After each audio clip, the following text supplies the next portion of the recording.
And good evening, everybody. I am Michael Filigera. I'm with logicalsignals.com and tradershelpingtraders.com. And this is the Elliott Wave update for the S&P 500 for Sunday, June 6th, 2021. Friday's trade did a lot to give us some confidence and support in labeling the minute wave 4 correction complete. And the alternate count would be similar to what we just did in the NASDAQ. I just want to state that out front, and that this would be the completion point of a minute wave 2. And that does portend that we're going to see much higher highs here in the S&P. And so, but I'm going to let the market go another day before I start putting that label and change it here on the ES. It still fits extremely well for the NASDAQ. But the NASDAQ has a lot more ground to make up in terms of how far its third wave should go. And the S&P, we're going to let it unfold a little bit more before changing it, let's just say. So with that in mind, with this more complex minute 4 being complete, the advance does appear to have kicked back in. And that is going to take the shape of an 1, 2, and this being a third. But I'm going to say that it's the third of the first 5 up. And as this now minute wave 5 to complete minor wave 5 kicks in and takes over.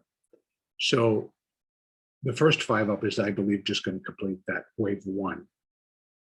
So it's going to be a sub-minute wave 1 of minute 5. So this is going to take a little time, but we are going to see new highs. And right now we're about 8 points to this afternoon, or Friday afternoon, no, this afternoon, excuse my French. We did, right on the Globex opening, got to 44,232.25, which did go above 30, which we wanted to see.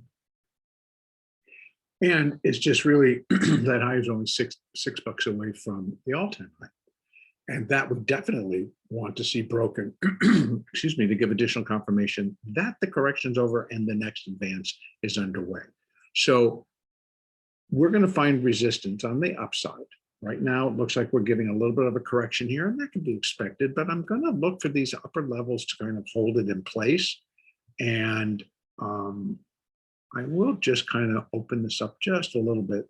So if I need to, yep, I got it. I can put in Fibonacci's if indeed that within this first wave, it is going to be, come on. It is going to be a fourth wave within that first wave 1. So, yep, right there. Isn't this something? Doesn't want to do it. I'm pushing my mouse. There you go.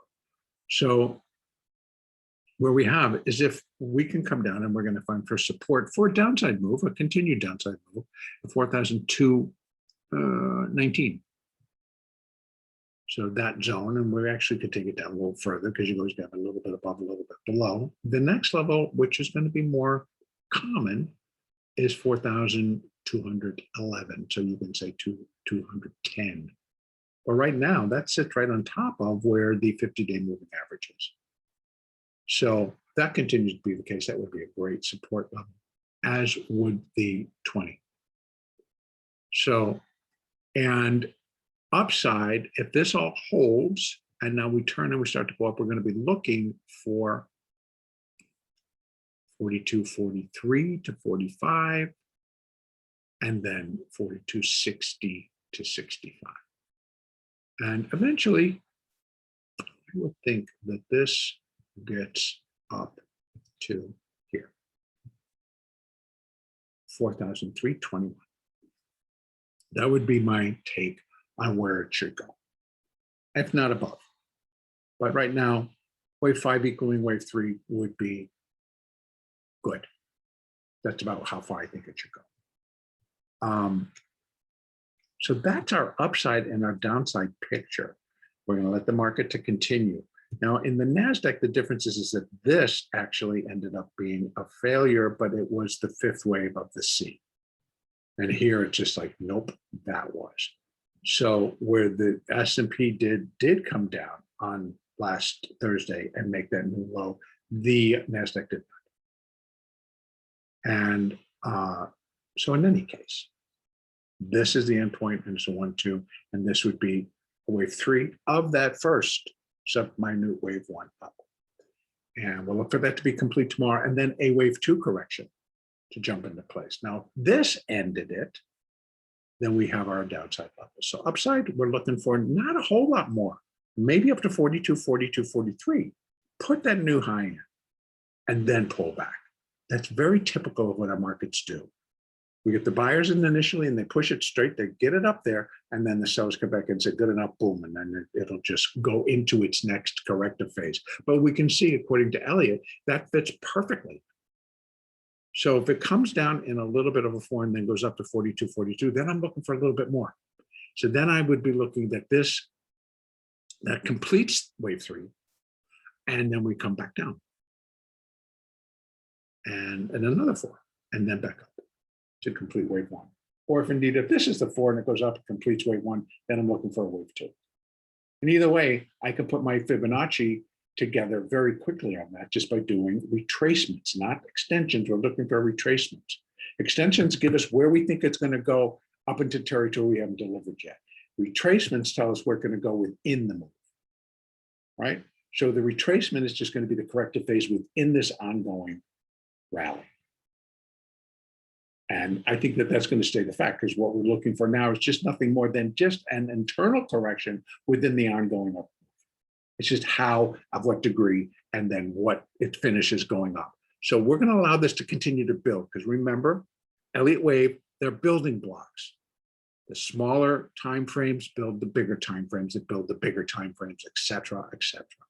So we're in a very small, minute degree and a sub-minute degree. So they're quick and they don't take as much time to unfold. Okay, I'm going to leave it there and hope everybody has a very good trading day tomorrow. Remember, please continue to use your moving averages. They work on the NASDAQ, they work on the S&P as well. When your moving averages are all pointing in the same direction, then that would be on your 1, your 2, and your 5 minute. And you can get triple confirmation because you can go out to a 15, a 30, and maybe an hourly chart, and they continue to point, then you're getting moved like we did on Friday. And you want to participate, and it's easy just to sit and look at your P&L go up, because you're just going to consistently long. Don't fight a move like that. It'll blow out your account. So you play along and play nice. Yes, there will be corrections, and that's okay. You'll see them coming because it'll come down and you'll start to head for your 4 and your 8 and your moving averages. And by the way, again, I'm going to stop because this is the type of thing that I'm going to cover in the trade room that I plan to be starting on now the 21st of June. And so look in your email box soon. I will be sending out emails announcing that and giving some detail about it. So next up, it will be tomorrow, Monday, June 7th.